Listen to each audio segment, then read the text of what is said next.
Chemin de traverse, la passion au bout des doigts, une émission de Pascal Laurière, un programme Maurice Clément Fèvre.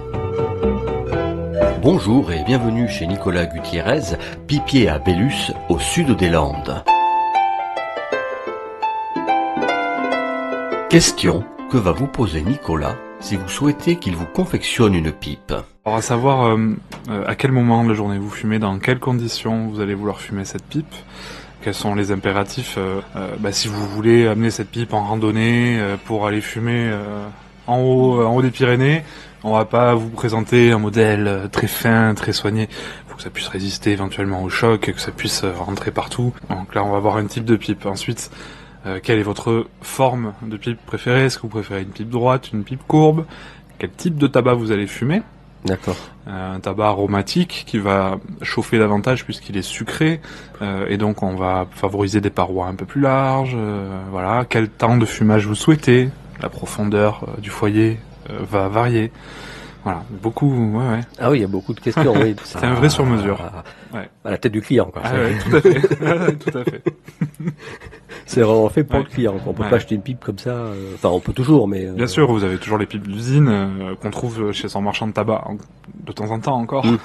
Oui, ou ben là on a des différentes types de pipes, et puis en fonction de son style, on va préférer un foyer profond, un foyer pas profond. D'accord. Et le fait que ce soit courbe ou droit, ça intervient, ça, c'est important. Alors, si vous préférez porter votre pipe à la bouche sans la tenir, une pipe courbe va peser moins qu'une pipe droite, mais à poids égal, forcément, la portance n'est pas la même, donc voilà. Une pipe courbe va rester proche du menton et elle va peser moins. Donc déjà, ça va incider là-dessus. Ensuite, vous avez certains fumeurs qui n'aiment que les droites. Voilà, c'est vraiment un choix de forme, quoi. C'est la pipe classique, c'est la pipe de Maigret, c'est la pipe, c'est celle qu'on voit un peu partout, justement, dans la littérature. Beaucoup de pipes droites. C'est la pipe liseuse qu'on appelle ça, ou? Alors la liseuse, ou la Schwarzwarden, c'est la pipe avec un long tuyau. Justement, elle va être un peu courbe, généralement. Il y a des droites aussi. Mais ça, c'est la pipe, la pipe de lecture. On va tenir son livre, on peut tenir son foyer de pipe en même temps sur ses genoux, et on a le tuyau qui arrive quasiment en bouche, quoi. On est posé, on est assis. La main ne bouge même plus tellement, voilà. Et on est dans son livre. D'accord. Donc c'est pour ça qu'on l'appelle la liseuse. Voilà. Et il y a des noms comme ça par rapport aux pipes, en fonction de leurs caractéristiques, de leur. Ouais, chaque forme a son nom. Ouais. Chaque forme a son nom. Il y en a. Ouais. Il y en a une bonne centaine d'établis, et après il y a les variantes de chaque artisan. D'accord. Voilà. La Haïti ou Bulldog, la canadienne, la Loya, la forme pot, la pipe Dublin, très classe, la forme pomme, la pipe cavalier, la calabache, la plus prisée et raffinée, la forme poker, qui tient toute seule sur une table, et la néogène ou billard, la plus répandue. Ces catalogues de formes sont établis par les marques, par les usines, qui font une Apple, une billard, justement droite, la pipe de Maigret, vraiment, voilà, toutes ces formes-là sont établies pour être usinées. Et après, voilà, chaque artisan vient mettre sa patte, vient écraser un petit peu la forme, vient l'arrondir à certains endroits, vient faire ses variations. Et là, on a encore des noms de formes qui se rajoutent. D'accord. Ce qui fait que, Ah oui, c'est très complexe. Ouais. Ça. Bien souvent, on se dit, je suis content, je suis allé dans un tout nouveau truc, j'avais encore jamais vu ça. Et puis on regarde sur internet, oui, évidemment, c'était déjà fait, en fait. Oui, on l'a pas inventé, il y en a d'autres qui l'avaient fait. Donc ça a déjà un nom, très bien. La forme de la pipe est choisie. Comment va procéder Nicolas pour la suite? Je pars soit d'ébauchons, soit de plateaux de bruyère. Donc il faut voir la bruyère donc comme un globe. La croûte extérieure, ça va être là où on va tailler les plateaux, où on va avoir le grain de bois le plus intéressant. C'est souvent le bois qu'utilisent les pipiers, et pas le cœur complètement, parce que le cœur n'est pas du tout utilisable, c'est la bruyère rouge, on la jette parce qu'elle ne tient pas le feu, justement. Mais l'entre-deux, on va tailler des ébauchons, donc des formes cubiques. Ébauchons, c'est des formes cubiques. Oui, voilà, c'est vraiment, on distingue que, ok, on va mettre le foyer là et la tige vers là, donc on a un L. c'est un ébauchon. Et là, le grain est un peu moins joli que sur le plateau. Et souvent, les ébauchons sont, eux, destinés à être usinés, donc sur des machines automatiques en usine. Bon, bien sûr, il y a des usines qui utilisent des plateaux, comme des pipiers qui utilisent des ébauchons. C'est mon cas parfois quand on me demande une pipe à moindre coût. Ouais, le plateau, c'est quoi? Je sais pas quoi. Alors le plateau, en fait, vous avez une forme un peu plus triangulaire avec un arrondi ici. Vous avez sur l'extérieur le broussin, donc la croûte naturelle du rhizome de la bruyère. Donc vous avez vraiment cet extérieur irrégulier. Et là, le bois est très très serré. On va avoir toutes les veines du bois en éventail sur le plateau. Et là, c'est ce qu'on va rechercher, nous, pour avoir un bois avec le moins de défauts possible, si ce n'est sans défaut. Donc moi, je reçois ça, qui va devoir encore sécher pendant 2 ans, qu'il va falloir acclimater à la région, pas ici, qu'il va falloir acclimater ensuite à l'atelier. Et après, on va commencer les temps de perçage, voilà. Retrouvons Nicolas dans l'antre du pipier. Dans ma grotte. Dans votre grotte. Alors, est-ce que vous pouvez nous décrire un peu ce qu'il y a en matériel? Je vois par exemple qu'il y a plein de morceaux de bois. Alors, il y a des petits, il y a des choses plus grosses. Est-ce que vous pouvez un peu nous décrire un peu? Il y a du bois dans tous les sens, et il y a du bois que vous ne voyez pas. Il y en a même en dessous, il y en a en dessus, il y en a partout. Il y a même carrément des branches, là. Ouais, carrément des branches d'olivier, oui, là, absolument, complètes. On a des choses avec des bois un peu plus légers. Tout ça demande beaucoup de séchage. C'est du bois avec lequel je vais faire essentiellement des ornements. Donc vraiment des toutes petites choses. Donc là, j'en ai pour toute une vie de pipier. Mais vous avez du buis. Parfois, on me demande des pipes dans des matériaux anciens. Donc je travaille le buis, je travaille l'olivier. L'olivier, il s'en fabrique encore. Ce sont des pipes moins durables, qui parasitent un peu le goût du fumage. Ouais. Mais c'est pas désagréable pour autant. Donc il y a encore des fumeurs qui recherchent ça. Donc voilà, ça c'est un petit peu la banque de bois. Puis après vous avez des ébauchons de bruyère marocaine, là. Donc ça c'est vraiment pour calibrer mes machines. On ne fait pas de pipe là-dedans.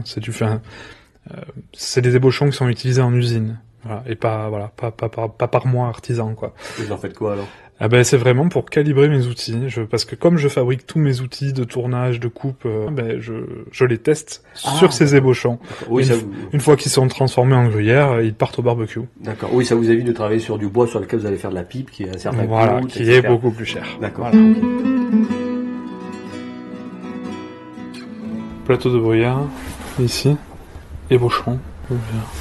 D'accord, donc le plateau, c'est parce qu'il y a encore la surface rugueuse. Voilà, on est à l'extérieur, en fait, on est comme ça.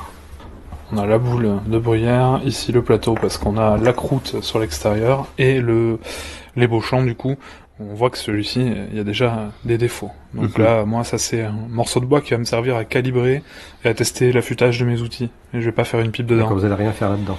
Non. Non, moi je vise la pipe sans défaut. C'est pour ça que je suis long, je travaille lentement, mais je ne veux pas de défaut dans mon bois. Voilà. Et en plus, il faut pas de défaut par rapport à la résistance à la température, à tout, quoi, je veux dire. Bien sûr.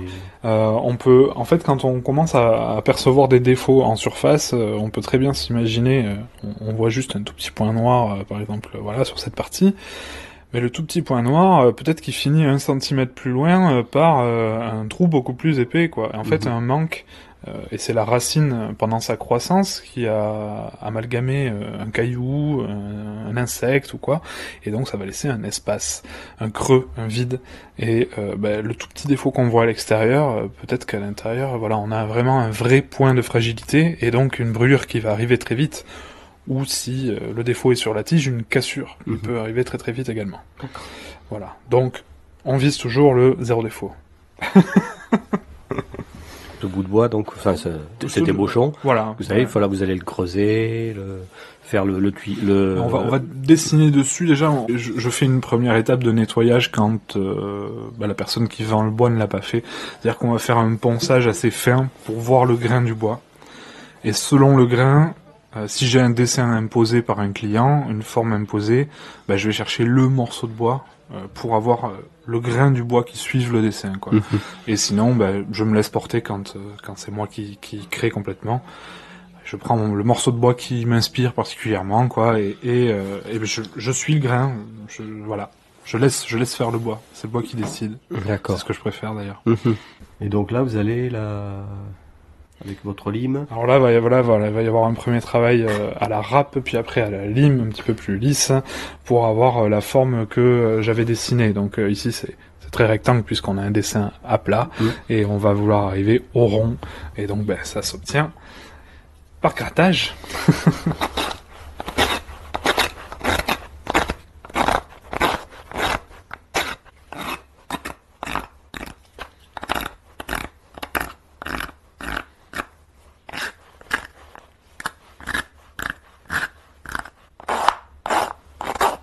Ça, c'est un travail qu'on peut faire plus rapidement. Autour. Oui, c'est bien évidemment. Vous pouvez le faire autour, parce que c'est du dégrossissage, ça, en fin de compte. Mais du coup, on n'est plus sur une pipe fait main. On est sur une pipe usinée. Oui, d'accord. Voilà. Donc, moi, je préfère travailler à la main. C'est plus long. Et vous revendiquez la pipe fait main. Ah oui. C'est idiot, hein, parce qu'on pourrait vraiment gagner du temps. Oui. Voilà, mais non, Oui, mais il y a le plaisir de la satisfaction de l'avoir fait à la main, d'avoir gratté, d'avoir amené à la forme avec ses mains, quoi. Voilà, et on va avoir quelques imperfections. Forcément, on va pas avoir un rond absolument parfait qu'on aurait eu avec un tour. Mais justement, ces petites imperfections, c'est la patte de l'artisan, c'est la signature de la main, quoi. Voilà, c'est ça que je cherche. On a ça. Voilà, on peut peut-être faire quelque chose de plus doux. Hop.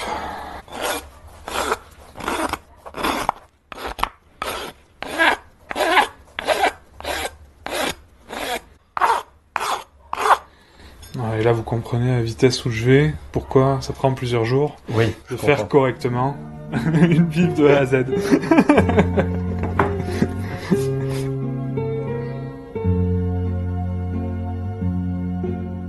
Donc là, on commence par faire ce nettoyage, je le dessine. On va faire une première découpe pour dégrossir donc le dessin. Et ensuite viennent les perçages de la tige, le perçage du foyer. On va venir réaliser le tuyau, donc adapter déjà le tuyau, un tenant bien adapté à la mortaise pour entrer dans la tige, et ensuite le façonnage du tuyau à la lime, à la ponce, ponçage, polissage, tout ça. D'accord. Oui, le travail du bois, quoi qu'on fasse en bois, quoi. Oui, bien sûr. Au final, après, adapté à...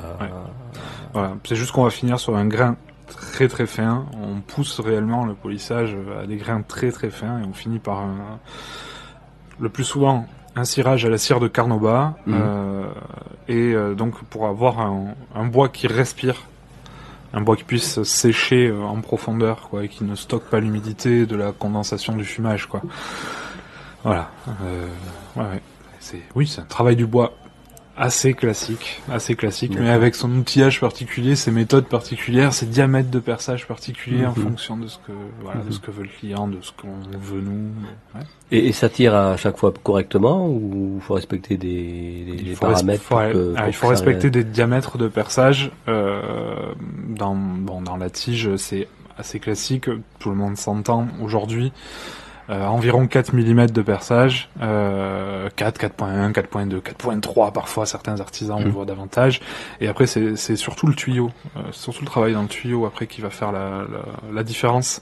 On va chercher à ouvrir le plus possible les perçages pour ne pas avoir que la fumée n'ait pas d'obstacle en fait.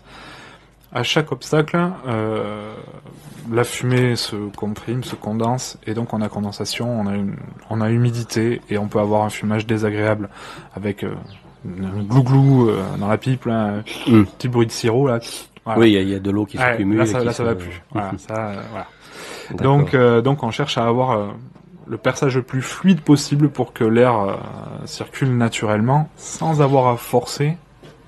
Donc qu'on puisse respirer presque naturellement à travers ce tuyau. Comme ça, on évite la chauffe. Si on doit tirer plus fort pour avoir la fumée parce qu'on a percé trop étroit, on va chauffer, on va brûler la pipe. Donc c'est toute c'est la physique des fluides. Oui. Suite de la découverte de l'antre de notre pipier, Nicolas, et des différentes opérations de conception d'une pipe lors du prochain épisode. Au revoir et à très bientôt.